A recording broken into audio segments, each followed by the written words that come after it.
thank you all so much for coming. We are going to take a little bit of time before we start our presentation. We're going to have an acknowledgement by one of our panelists, Ramon Vasquez. Thank you. At this moment, I'd like to ask us to think about and acknowledge this place known as Yanaguana, the traditional homelands of many Native American people who are called Cuauhtecans by Spanish records.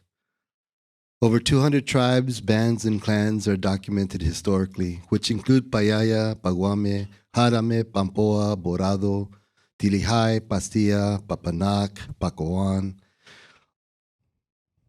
as well as many other Aboriginal people, such as the Carrizo Comecrudo, who continue to carry the traditional life ways. We acknowledge these various indigenous communities as the traditional people of this land, now called San Antonio, Texas.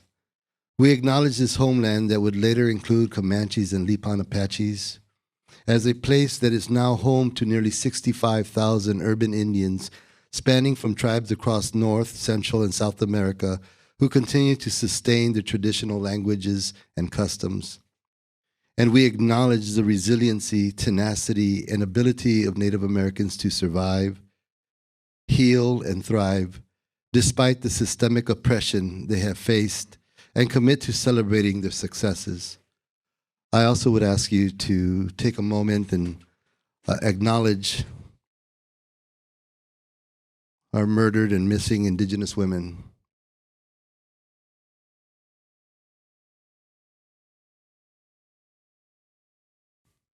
Thank you, Norma. Thank you, Ramon. We're going to, first, before we get to the panel, we want to thank some important people who helped make this happen. But San Antonio, as you might or might not know, is a creative city of gastronomy. UNESCO gave San Antonio that designation in 2017. Very prestigious title that we carry here. And this talk on Native American influence on the cuisine of South Texas is the fourth of a series of cuisine-related, South Texas-related programs we've had here.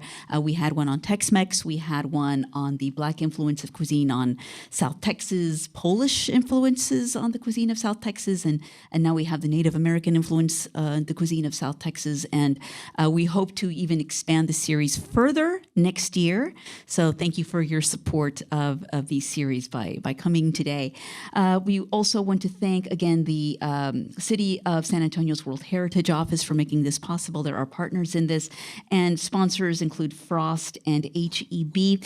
And the food that you've been enjoying has been courtesy of Straight from the Res. We also want to thank Brenda Pacheco on the Board of American Indians in Texas, the Spanish Colonial Missions, for making this happen. Ramon Vasquez, of course, with the acknowledgement.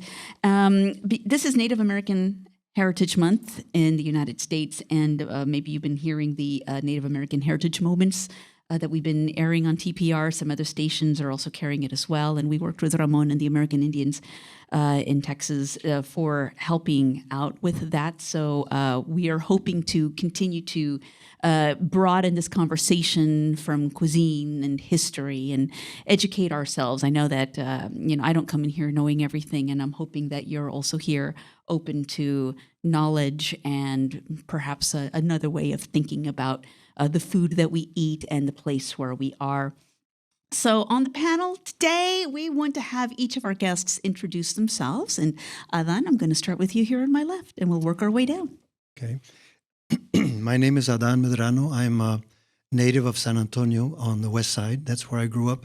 I moved away to many places. My first career was as a filmmaker, which I did for 15 years. And as part of that, I founded the Chicano Film Festival here in San Antonio, which is now the San Antonio Cine Festival. And then I became a worker in philanthropy, a arts donor for foundations, which I did for 23 years. And then my third, which is the current, is as a chef and food author. And all throughout those three careers, my love and passion has been to honor and to celebrate the first peoples of Texas and the peoples of the Americas, the Native American peoples. And it's a pleasure to be here. Thank you for inviting me. We also want to point out that I believe Truly Texas Mexican, one of the books that Adán has written, is on sale in the front if you'd like to purchase. So keep that in mind. And there's also a documentary based on that book. We'll talk about that later. Rebel. Thank you, Norma. Thank you all for being here. Thank you, Ramon, for the land acknowledgement. I'm honored to sit up here with all of you. I'm a big fan. So my name is Rebel Mariposa. I, similar to Adán, also born and raised here in San Antonio, and for many generations, my family has been here. We have some Apache and Chichimeca in our blood, as well as some heritage from what is now Croatia, Germany, and Ireland. So some of my ancestors fresh off the boat into northern Mexico and, into San Antonio. So my great-grandmother was a curandera here in what we now call San Antonio for many generations, and a midwife.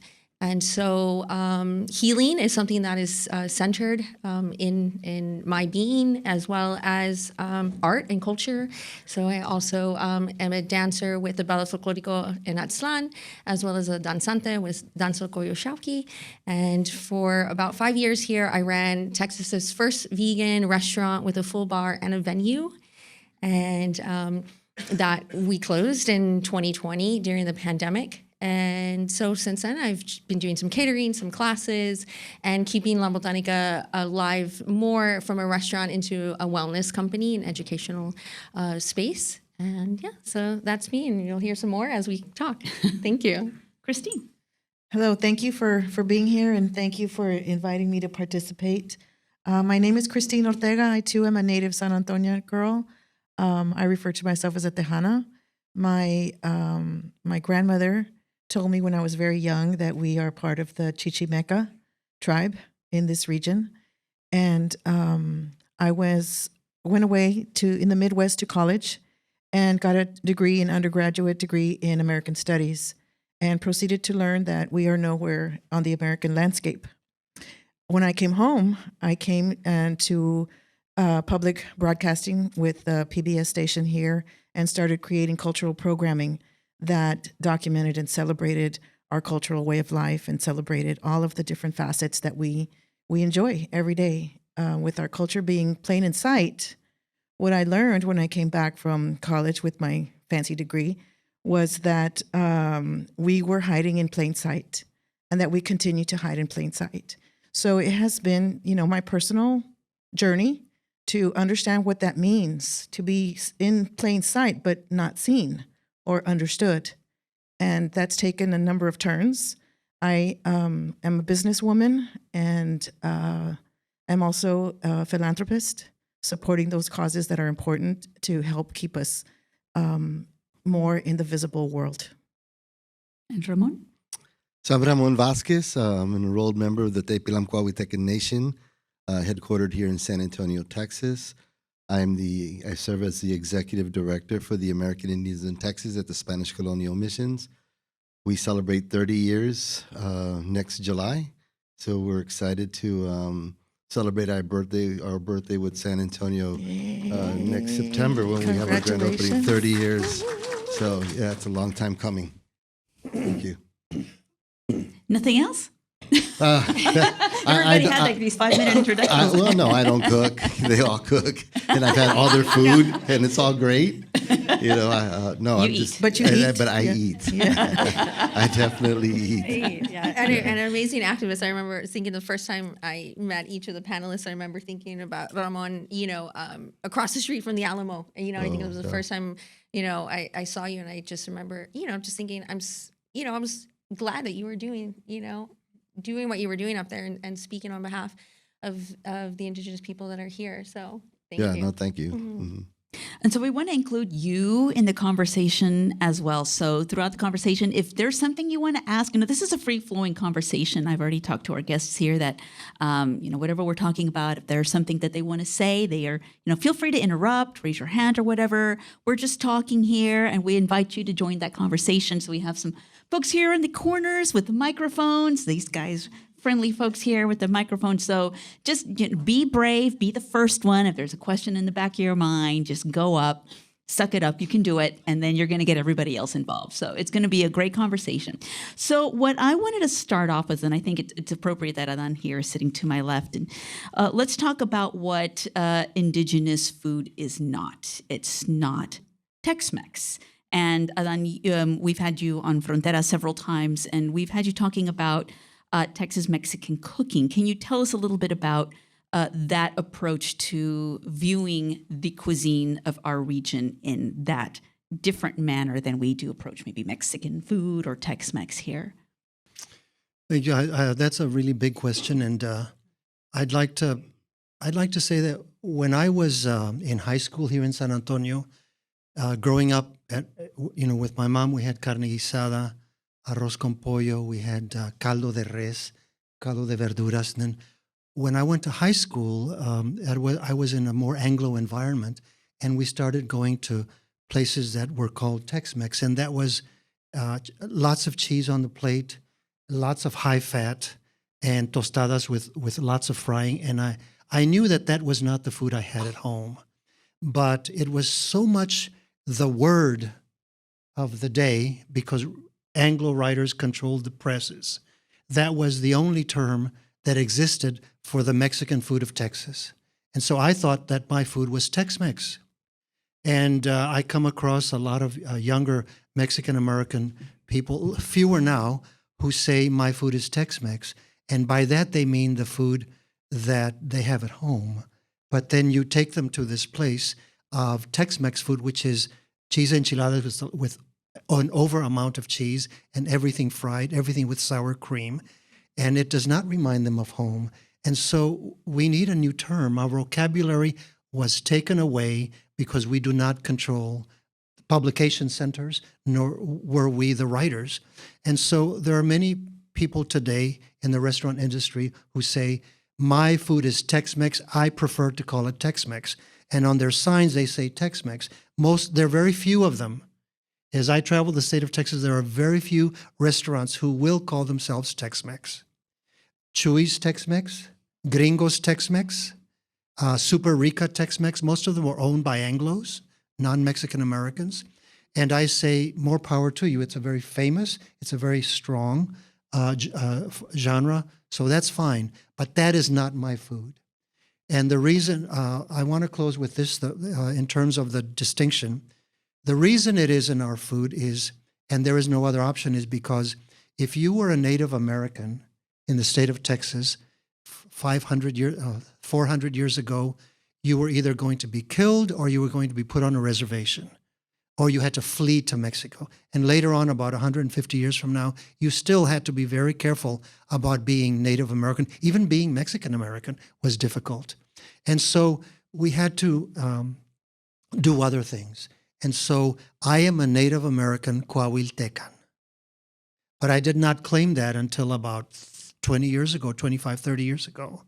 And so I think we're in the beginning of understanding that we are not Tex-Mex. That's a label that was given to us by Tex-Mex writers, and that we are in the process of evolving ourselves. And I don't care if someone wants to label me. It's their need to label me. I don't need to label me. We are becoming. And so our food is carne guisada. And the last thing I want to say, this is a very long answer, but the last thing I want to say is our food, our food is a long continuation today of the first people to step on Texas soil. We are that tradition, roasting, using chiles, using mezquite, and it was all created by women. Women are the creators of the flavor profile. That's another very interesting subject. And so that's sort of a long answer to the thing, but this is our food. Yeah, so I want to follow up on that because one of the things when I came back from university was trying to understand who I am, right? Here I go away to university, get this degree, learn about what is to be an American, right? And then I come back to my home where I know I'm loved and I'm cared for and I care about community, and we are nowhere on that landscape. And so what I continue to learn and evolve into is the understanding of words. Words define, they refine, but they also confine. And so what's more important, I think, when it comes to our food and our culture is, yes, understanding how things are labeled and what those labels mean, but then to understand where those labels come from. Like Adán just said, those labels of Tex-Mex were those that are imposed. And so my journey has always been to figure out, where do I feel connected, understand it, and then just have a stake in it, just preserve it. Just say, this is what it is. People can call it different things, but you know it when you see it. It's like Adán was saying earlier, when you have an authentic comida casera, homemade food, you know the difference between that and a food that is kind of copied, right?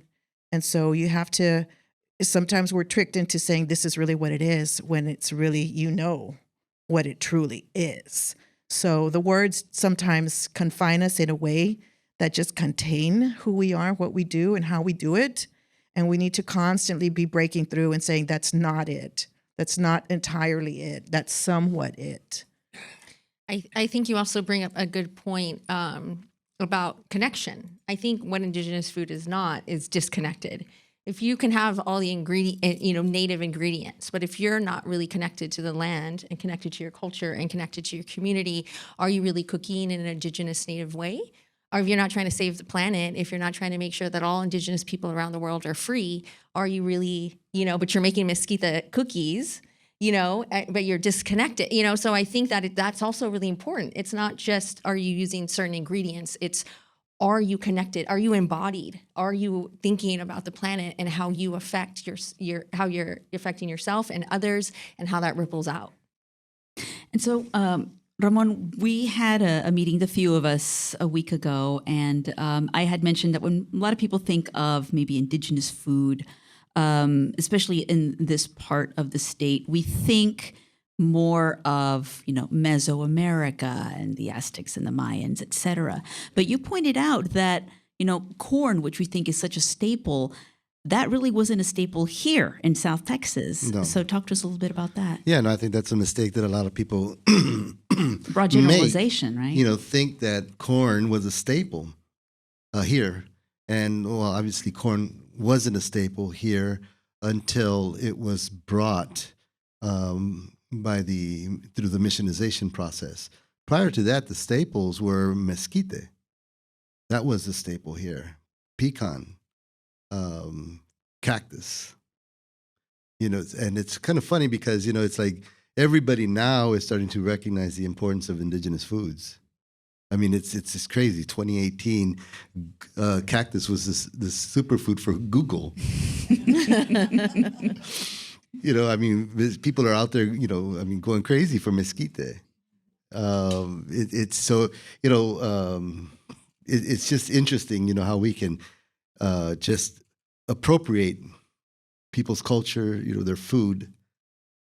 And that when some foodie finds it, this is the best, it goes on Google and it starts a viral trend. Sure. I mean, but it's, you don't and it's not just that, even there's food pre-contact, there's indigenous food pre-contact, and there's food post-contact, right? So the food post-contact.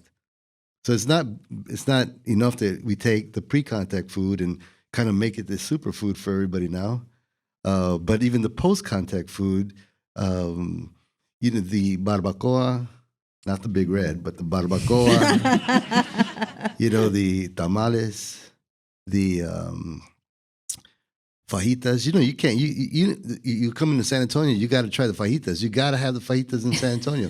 But what people don't understand is all those foods were foods that were left over, that the people in our mission that were through in the missionization process were given to eat. They didn't get the prime meat, right? So they knew how to make the best of everything. They knew how to cook the heads, right? They knew all that, the meat on the skin that became the fajita. So all these are now delicacies, in San Antonio. But you don't hear anybody talk about the origins of those foods. So, yeah. Well, Rebel, Kristin kind of hinted that food is memory. We got a question coming up. I'll get to you in just a moment. That food is memory, and we're talking about pre-contact and post-contact. How are we able to hold on to those memories of pre-contact versus post-contact? Are you asking me? Yeah, I'm asking you, Rebel. Okay. Yeah. Oh, yeah. Okay. yeah. Genetic memory.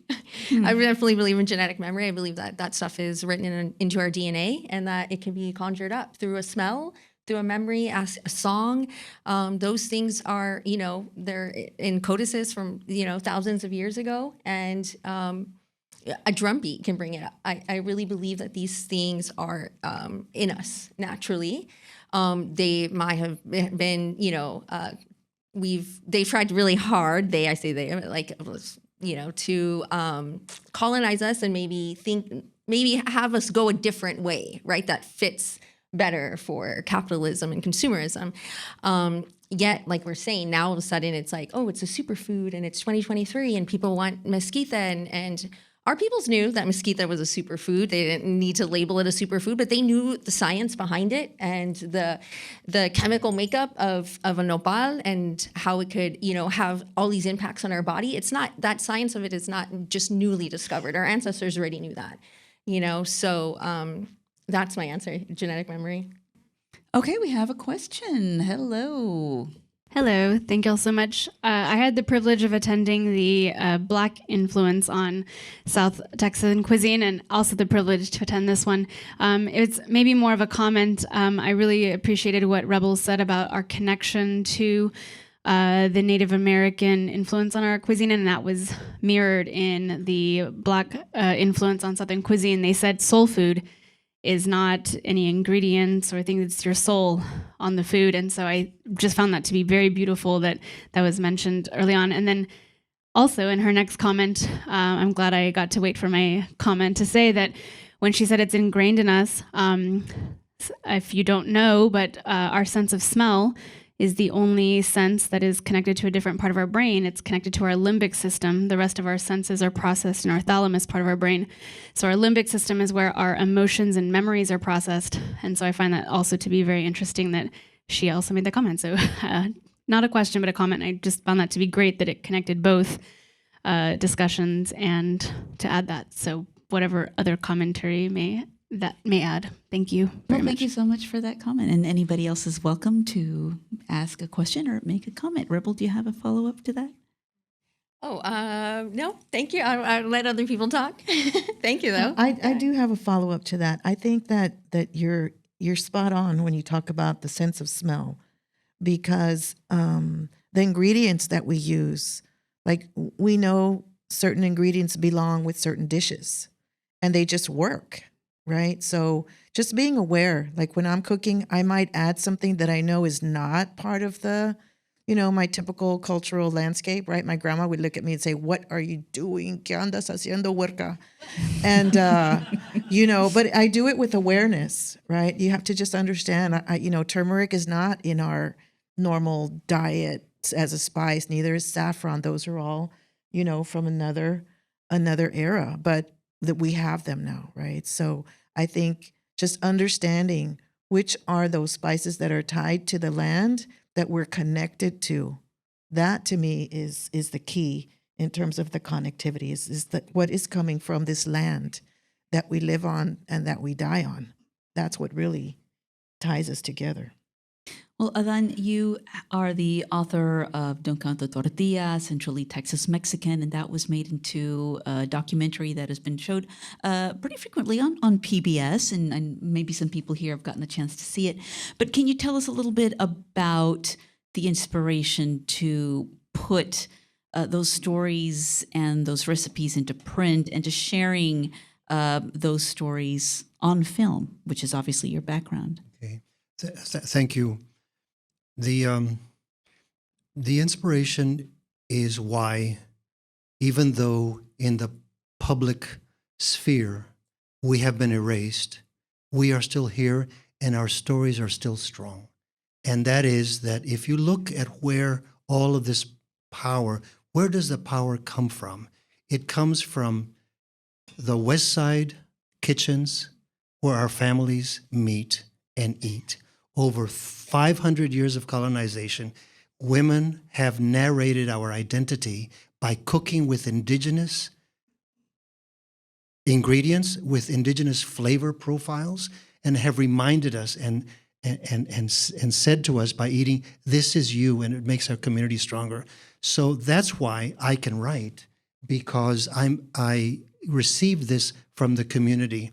And if you go to any poor, middle class, upper class, whatever, Mexican American family, it is there. En el seno de la familia, they never took that away. That's how we've become strong. And I think that that's a richness. I was demoing a cooking this morning at Brackenridge High School, and they asked this, how did you do the film? And I said, the same way that you will feel when you go home and you eat with your family. That's where it is. If you read my first book, it's all about the basic comidas. And after I would cook every recipe, I would go to my different brothers and sisters and I would say, is this the right taste? Is this the right flavor? So I could get it right. And so I think our voices are our power, our experience. I would like for more publications to have Native Mexican American writers there. And I applaud the Dallas Morning News, who just hired. I applaud San Antonio, who led the way with Edmond Tijerina. Texas Monthly has no Mexican American writer of Mexican food. Dallas Morning News will get someone. So we need more Mexican American writers, because the voice from the experience in the home will tell the truth. We know what it is. And so I want to ask Ramon that Adán was saying we're still here. And that is something that I've heard you say several times. And we also want to point out that when we're talking about Native Americans, it's not just one group. It's like when people group Latinos into one group, it's not just one group. There's a variety. And so I know that's something that's very important to you, to point out that they're not all the same. Yeah, I think that's one of the biggest mistakes that a lot of people make, is that, you know, they what if you have one Indian, that they're all the same. So if you could address one group's interest, you know, you've covered the bases, you know. And I think that that's a big mistake to make, because we're all so very different. We have different foods, we have different traditions, different histories, and I think that's just a big mistake that we make. But, you know, but talking about San Antonio, South Texas, you know, I mean, our history as American Indian people has been forgotten, right? Deliberately erased. And in some ways, the erasure continues. And so every effort that has to be, you know, we have to take ownership of how we're going to remind people that we're still here, because they're not going to tell us, hey, you're still here. We got to remind people we're still here, right? Because they forgot about us. I mean, if you think about, if you were to hear people talk about San Antonio's history, you would think that when the Spanish arrived, that they were greeted by mariachis, right? The total disregard of the 10,000-year history of American habitation of San Antonio, and you know, and our history has been considered insignificant historically, and it's still considered insignificant today. And that's why it's so important to continue to have these conversations, to push back. One of the corrections that I'm trying to help academia make is to stop referring to our people as the Coahuitecan people, whose traditional homelands was all of South Texas and northeastern Mexico, which included the states of Coahuila, Nuevo León, and Tamaulipas. To stop referring to us as hunters and gatherers, because hunters and gatherers is just a modern way of saying savages. Hunters and gatherers was a term that was coined for people who didn't have customs and traditions. And I think what's happening today is because we have new researchers, not new research, but new researchers, who are actually taking an interest in our history and finding out that there was a level of sophistication among the people here that the Spanish just didn't understand. The cultivation of food, the connections to it, to the land, to the understanding of the celestials. And so when people talk about our people as wandering aimlessly, eating grubs, frogs, and dung, is false. And what we're doing is we're trying to reverse that understanding. And when you go to college, sometimes you learn this information, and we refer to it today as a learned ignorance. And if you know learned ignorance, you know how difficult it is to unlearn ignorance. And this is again where representation is so important. Like Adán was saying, it was the Tex-Mex writers who were giving it their labels. It's all about having the right people in the right positions to correct that narrative. Well, and I think that when you look at the studies that were done, the research that was done by the Smithsonian through the 80s, 1980s, and they were trying to understand what was the dynamic, what was happening around the Latino culture, the American Latino in the United States. And they, after several years, printed a document called Willful Neglect.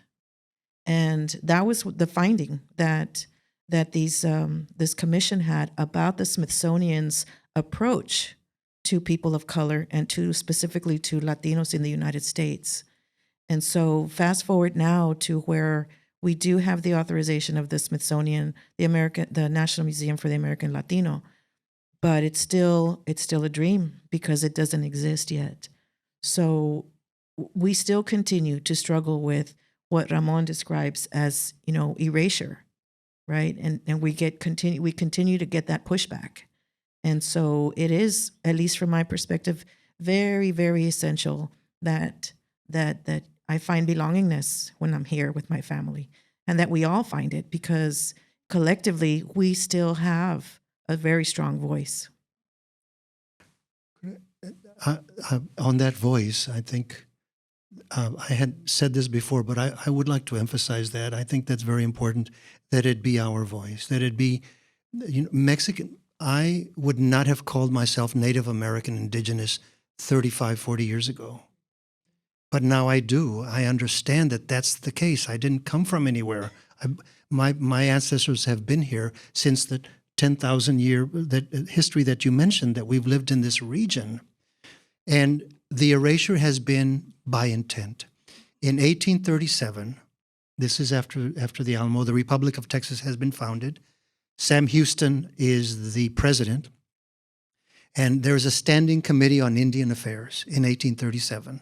And the chairman writes this. This is in the Texas papers that you can see in archives. And it says, Mr. President, the people called Lipan, Carancawa, and Tonkawa, your committee considers as part of the Mexican nation and no longer to be considered as a different people. By design, the state erased our indigenous roots, and it is no surprise that we have been erased from the general memory. And I go back to what I say about publications. Our major publications do not have a Mexican-American writer about food. Texas Monthly, as I said it before, I think the Dallas Morning News is going to get one. And that's really important. We need to be telling our own stories. Generational amnesia needs to be undone. And we have a question, comment. What's your first name? And fire away. Hi, my name's John. Two questions. First of all, wonderful discussion. And I think in the spirit of educating people, I'm not a writer, so I can't help with that, but I do interact with people, and everyone in this room does. So if you were to give me 3 talking points, and I also believe in the KISS principle, keep it simple, stupid, for lay people like me, like what are 3 talking points when I'm out and people start talking about Tex-Mex cuisine that I can maybe educate them on, like what a true indigenous cuisine or what the differences are? And the follow-up question is there any place in town that you recommend eating that is true to that indigenous cuisine? Would have been Rebel's restaurant, but it's shut down. And Chris found me. Yeah, who wants to take that question? Or questions? I guess I'll give one of the 3 talking points. I think I would just say that if it's Tex-Mex is the conversation, or you're at a Tex-Mex restaurant, perhaps you can say, you know, it's not to say that it can't be delicious, that the food can't be satisfying, that you can't have a gorgeous meal with your family and friends and feel nourished either. I don't want to walk away with y'all thinking that either. Maybe it's not as healthy, but it's really, you can still commune around it. And but just to bring up the awareness and say, you know, this really isn't traditional food to these lands. There's other ingredients and other people that were here. This is, you know, more of a Spanish version that, you know, kind of, you know, got whitewashed and, you know, was easily packaged. And, you know, look up the chili queens when you're on Google tonight, and you'll know more about what I'm talking about. You know, you can just refer to that and ask your friends and family to research the chili queens, and that'll help them understand a little bit more history. So we've all got Google, so I send people to their phones or the World Wide Web. Do we have any other questions, comments? All right, one more. Yes, what's your first name, and fire away? Hi, I'm Leticia, also from San Antonio, from the west side. My family ran a molino across on El Paso Street in the 30s, 40s, so way back Which in the one? day. It was called El Molino de Don Guadalupe, which is the one that people know by a more recent name. I can't remember the name right now, but it's catacorner to Our Lady of Guadalupe Church. It used to be kind of a popular place for people to eat in the barrio there.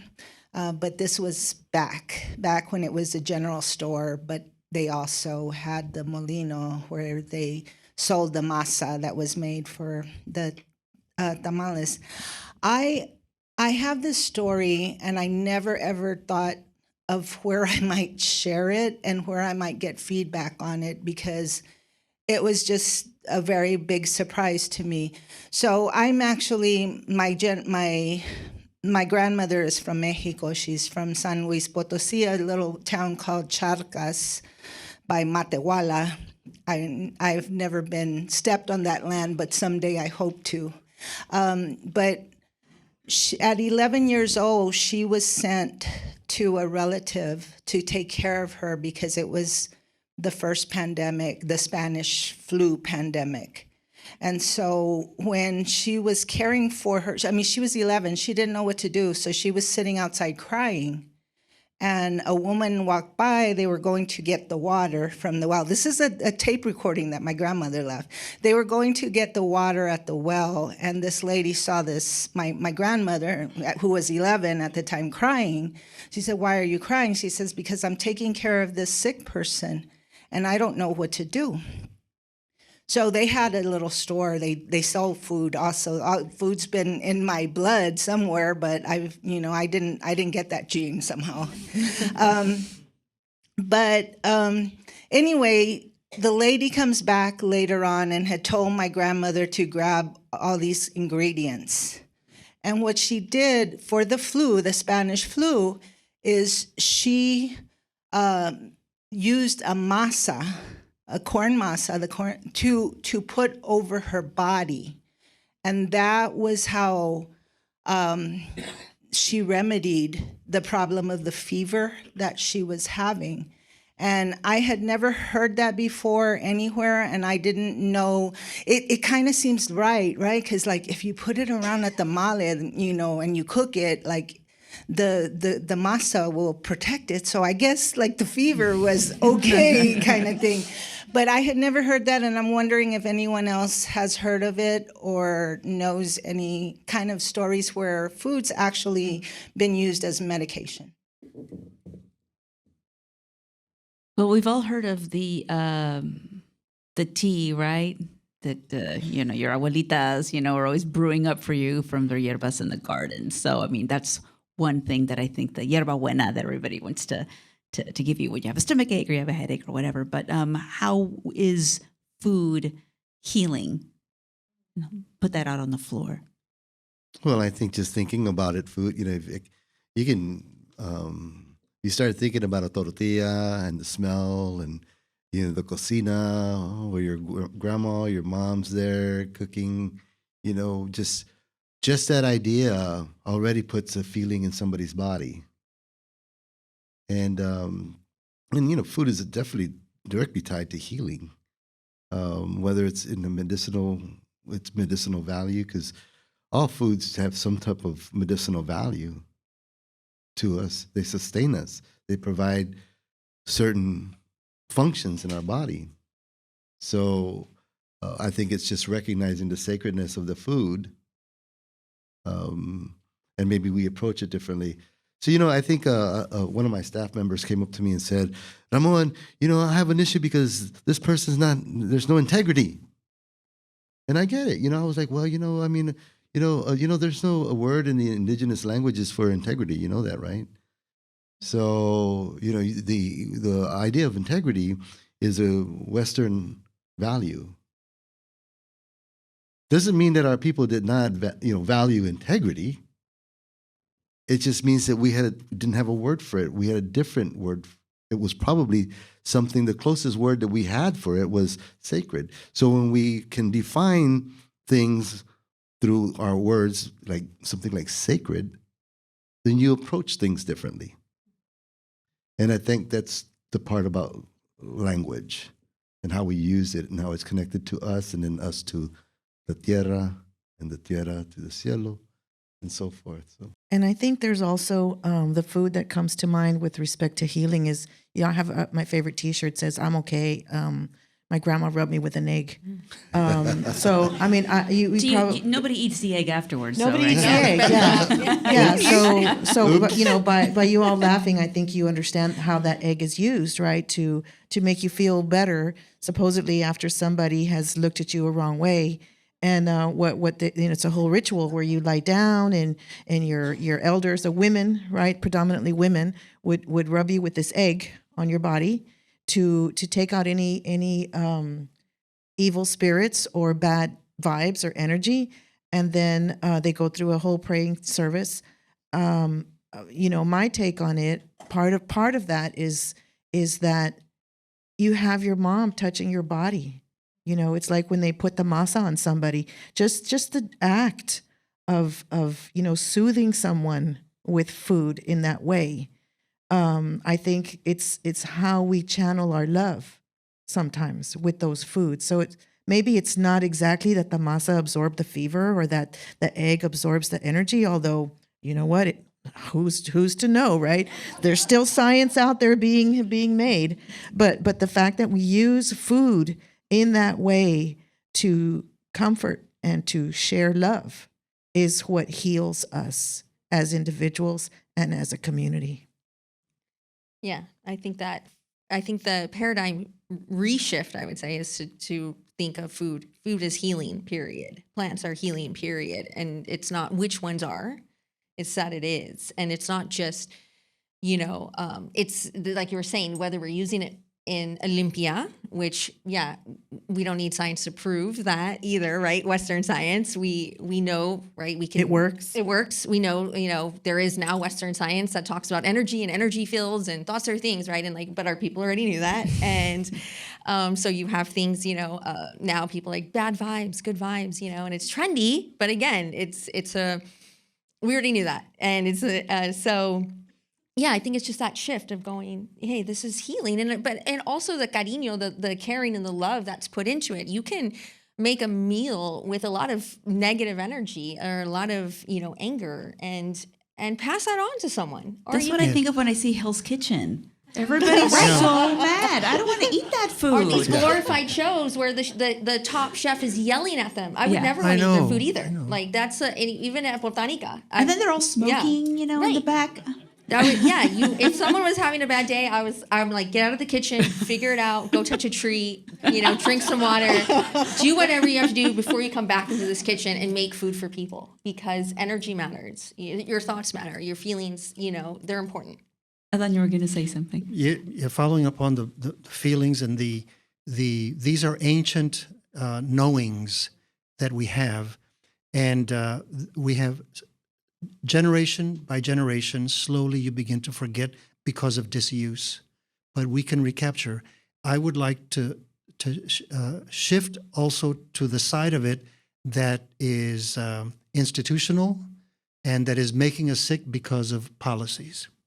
And that is the built environment in which we live. And researchers call it the social indicators of health. And there was a study this year published. The leader of the team is Jose Orlando Aleman. And he found between 2017 and 2018, he followed Mexican Americans and Latin Americans. But for Latin Americans, he found that 50% of us are obese to the point where it's harming us. Diabetes, obesity, and heart problems. And this is not to point the finger at individuals. This is policies and built environments that have taken us away from traditional cooking. And Tex-Mex was born from the original sin of driving out women in the center of San Antonio who were cooking traditional good food, and they were chased away. Men had access to capital, so they didn't have to put stands in the outer center. They could buy a place, brick and mortar, and actually sell food. They copied what the women did badly, and that's the original sin of Tex-Mex. And I mention that because if you point the finger at Mexican Americans because we are obese, that has no meaning. Point the finger meaningfully at the institutions. In communities that are poor, there are more fast food locations than others. We have to be looking at that, which means we become political and we pay attention to the politics. And this is an area where Tapilam is doing such wonderful work, where you deal with the structural oppression that we have been receiving and been part of. But you're right, we're still here. And we are winning little by little. One of the analogies that I use when I think about the structure, what is out there, right? There is no salad place that has good salads in the West Side, right? So I'm thinking, how does that happen, right? So the analogy that I think of is musical chairs, where you have like 10 people running around, the music's playing, everybody's having fun, having a good time, the music stops, and there's only 8 chairs. Doesn't matter how smart you are, doesn't matter how much money you have, it doesn't matter, how quick you are or how strong you are, somebody's not gonna get a chair. This is what it's like in our food industry in many regards, because the industry is set up in such a way that we don't have the ability to do a fast food salad garden place. Why don't we have that, right? Like, what are those choices that are out there for us? If we have, Taco Bell and Chili's and McDonald's and all of these institutionalized places around us that are just so quick and easy, and you're hungry, right? And you don't have time to make a home-cooked meal. You don't have time for a comida casera. What do we do? And so the structure, we need to be aware. We need to be aware of what's around us and make the effort to nourish our bodies, but not abuse our bodies in the way that the institutions and our structures are set up with those musical chairs, because we're having fun. We're having fun at it. We enjoy, we all love fast food in some degree. So again, it's like, just be aware. And we have another question or comment really quickly. Hi, sorry, I'm nervous. My name's Alejandro. What? So I heard y'all saying some really beautiful things about how we're hidden in plain view, how our history's been erased, and that's really what I'm trying to work through with myself personally, and I'm a teacher, and with my students. And so what I was really wanting to hear more about was, when did it shift for you? So Chef Adán, you said 20, 30 years ago, you would have never identified yourself as Cuitanillan. And you said that when you traveled abroad, you really, excuse me, I'm sorry, I don't know why I'm so nervous. You're doing great. You're doing great. Teacher. I know. By the way, I had Alejandro was featured on a Paz Fronteras Mexican American Studies class at Jefferson. Great episode. Oh, I remember you. Yeah. So if you could share, did it come from your home? Did it come from something external? Did something awaken inside? Just when did you start feeling this need to really combat the past and make things right? Thank you. Well, I can tell you that for me, I did not know that the world was not brown. until I went away to college. And then I realized the world is really white. And so that became the first dissonant experience in my life. And so for me, every time I would feel uncomfortable about something, when I was in a business meeting, when I was in a boardroom, when I was making policies, for other organizations, and I'm looking around and they're predominantly men and they're all white, that's another dissonant point. So for me, it's just about recognizing that dissonance and accepting that it's real. It is real. So that there's no imposter syndrome that sneaks in that's saying, maybe I shouldn't be here, where you just feel like you don't quite fit. That part, just get rid of it. It's toxic. It's not anything that you need to spend any time on. As soon as you feel uncomfortable in that, you honor it, you recognize it, and you leave it there. For us, it was 1967 when they dug up our Campos Santos, our cemeteries at Mission San Juan Capistrano. That's when it was during that process between there and 1980 that the idea of indigenous people that came out of those missions here in San Antonio specifically were thought to be extinct. And that's where many of the families that I represent, decided that they were going to reclaim their identity as Coahuiltecans, as indigenous families, as Aboriginal people.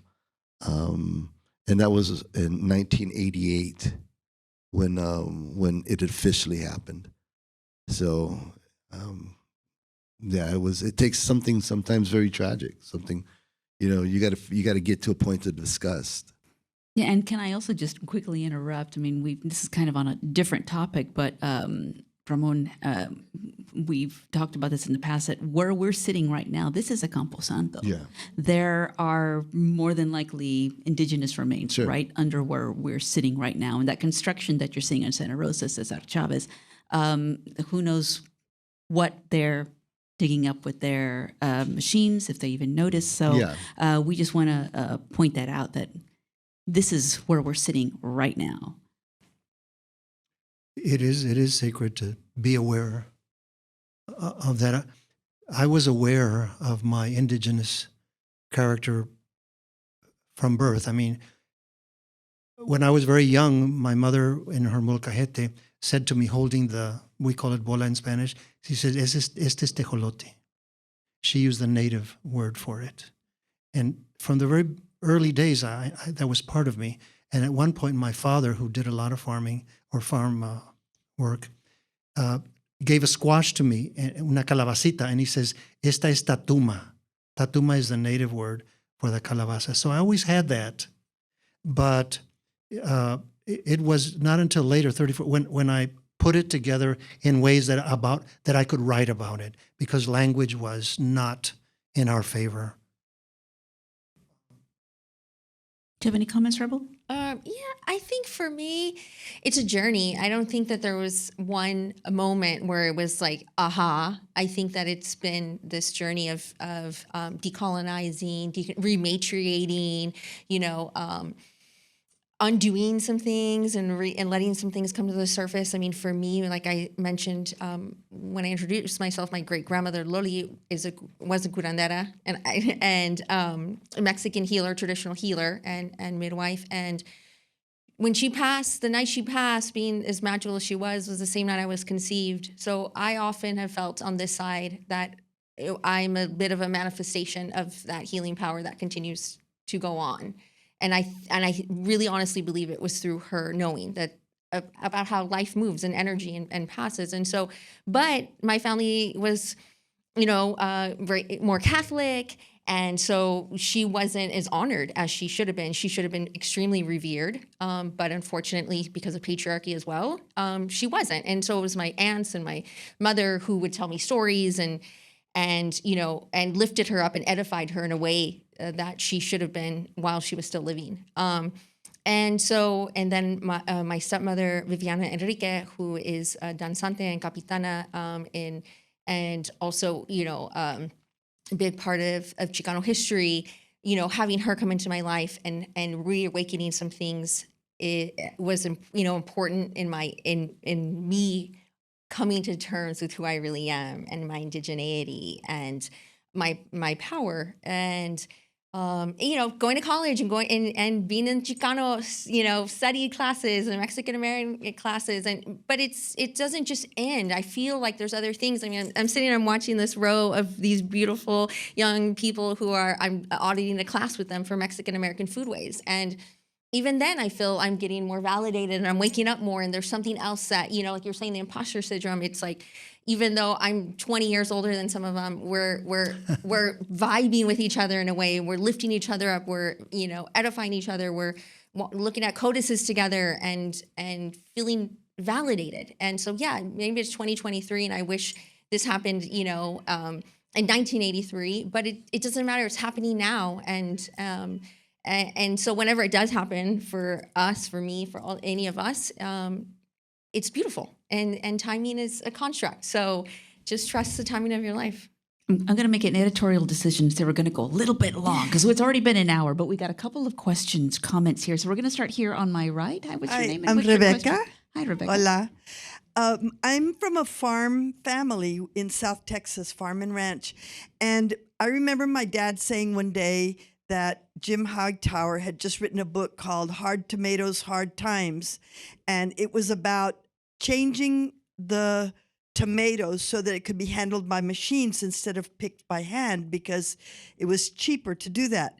And then about a month, and it's been on my mind, I've been thinking about how food is grown and how it transforms our health, for one thing.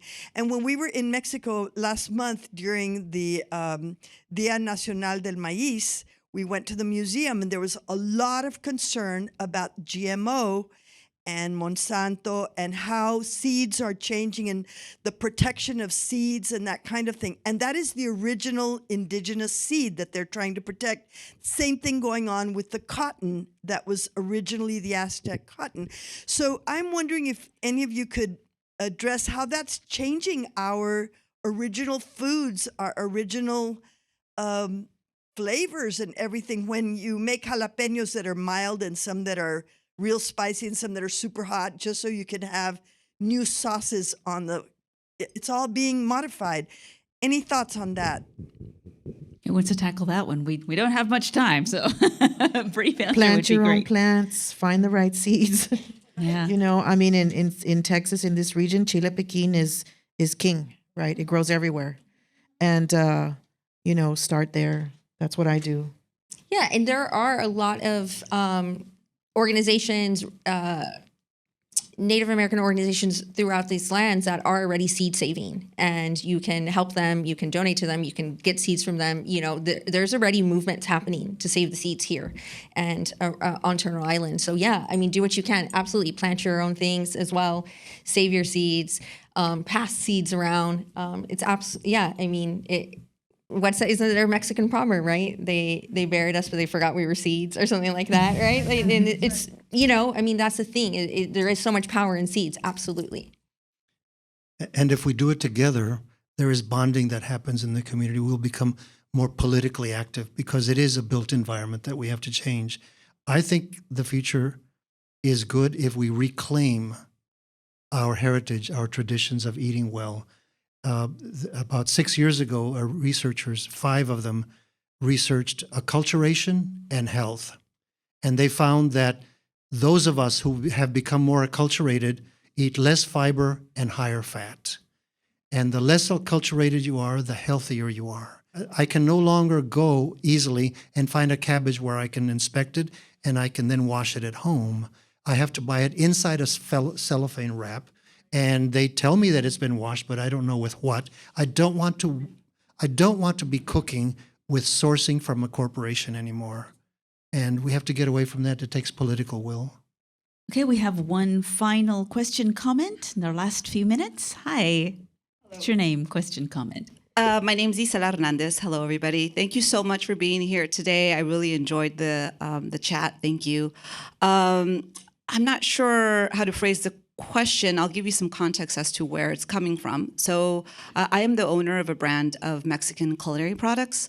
All of my products are made in Mexico, authentically crafted by Mexican people there. Products like molcajetes, Mexican chocolate, moles. I started this business about 15 years ago to promote my Mexican heritage and Mexican culinary traditions, because I did feel that a lot of them were being appropriated by others that weren't from such a culture. And so I've been doing that for 15 years now. Some ups and downs, but generally pretty successfully, which I'm very excited about.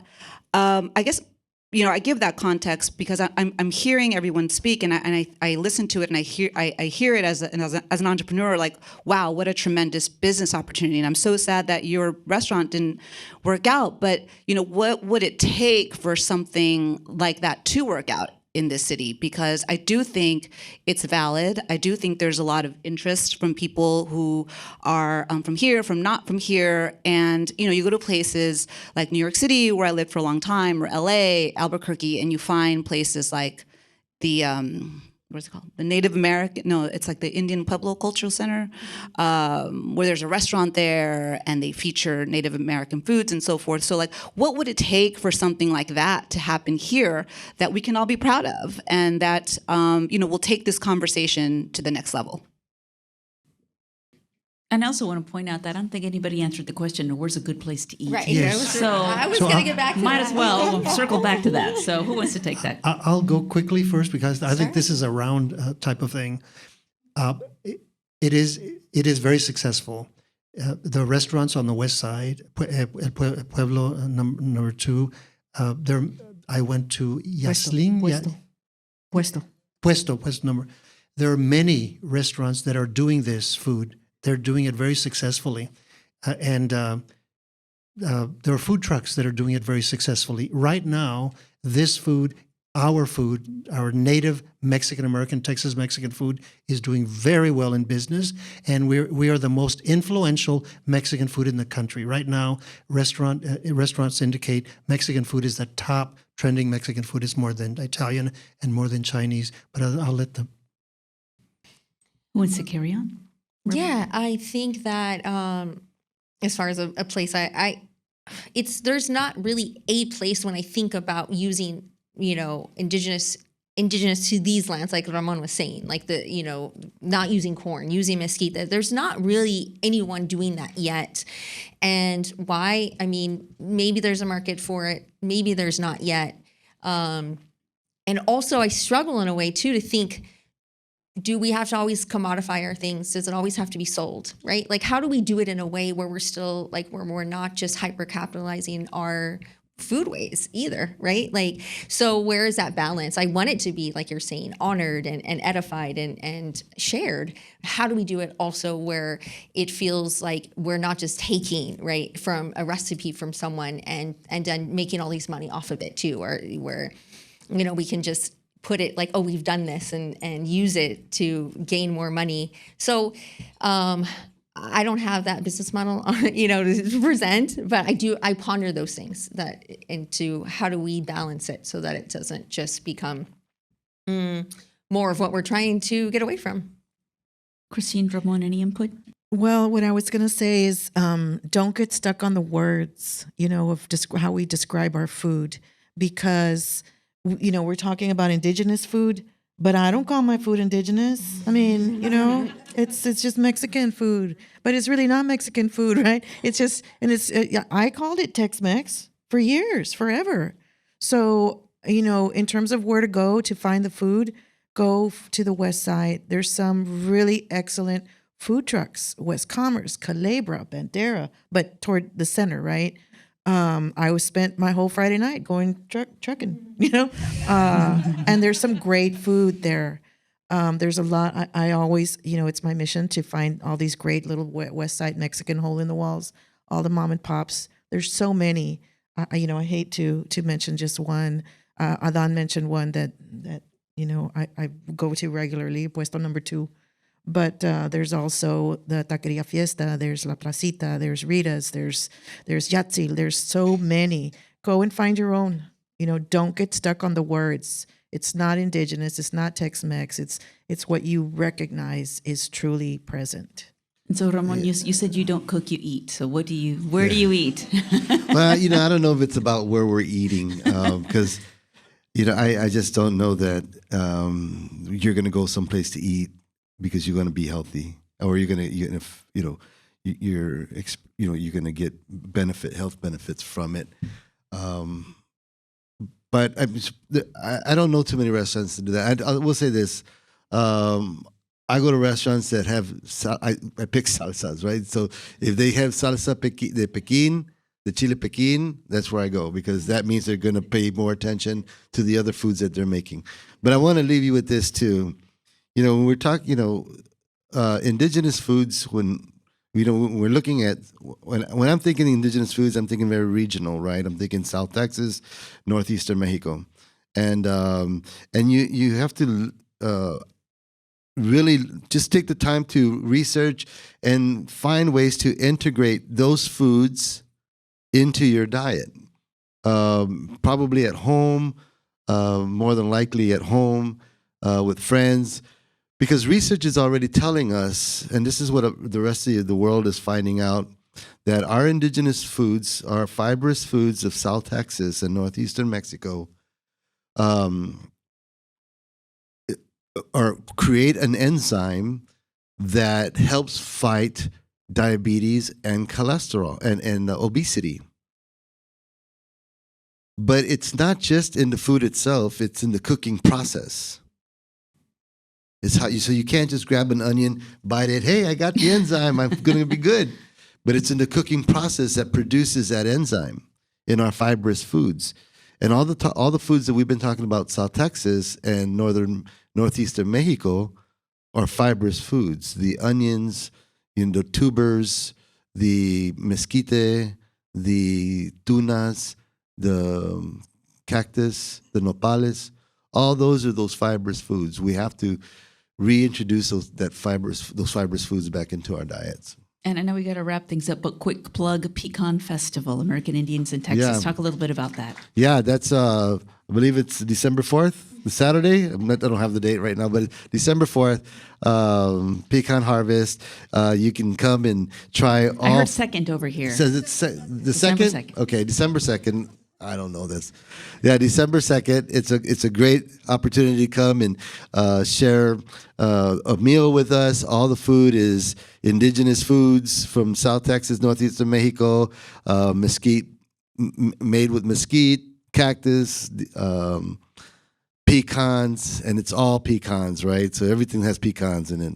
And I love how you say pecans, because I say that way too. I say pecan. Because I'm from Texas. Yeah, that's nice. Before we close up, Norma, I do want to give a shout out to Liliana Saldana, Dr. Liliana Saldana. If you don't know her work, look her up as well. She is a professor at UTSA here in town, and she is currently teaching for the first time this semester a Mexican-American foodways. So she is helping the next generation learn more about this. And also shout out to UTSA Special Collections. They do have codices that you can go and check out. They have Adán Medrano's archives as well there, and lots of things that you can research and go check out. It's open to all of us. So I just wanted to shout out those names. All right, and so I gotta wrap this up. So Rebel Mariposa, we have Adán Medrano, Kristin Ortega, Ramon Vasquez, give them all a hand. We could have really gone on for so much longer.